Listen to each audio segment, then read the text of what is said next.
এবার নজর রাখতে হচ্ছে আবহাওয়ার খবরের দিকে। সক্রিয় মৌসুমী অক্ষরেখা আর তারই প্রভাবে বৃষ্টি বাংলায়। বিক্ষিপ্তভাবে ভারী বৃষ্টি দক্ষিণবঙ্গে।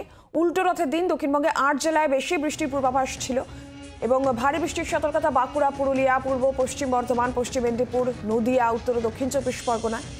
বাকি যে জেলা সেই জেলাগুলিতে বজ্রবিদ্যুৎ সহ হালকা বৃষ্টির সঙ্গে ঝোড়ো হাওয়ার পূর্বাভাস থাকছে।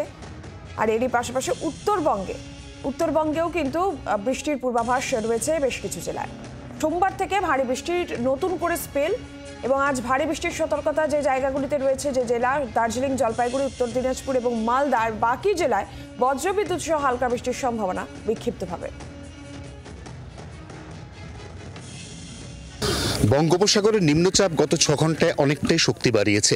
এই নিম্নচাপ উপকূলের জেলা থেকে সরাসরি পশ্চিমাঞ্চলের জেলা হয়ে ঝাড়খণ্ড, ছত্তিশগড়ের দিকে যেতে চলেছে, যার প্রভাবে আজ এবং আগামীকাল অন্তত বিকেল পর্যন্ত উপকূলের জেলা এবং পশ্চিমাঞ্চলের জেলাতে বৃষ্টিপাতের পরিমাণ অনেকটাই বাড়বে।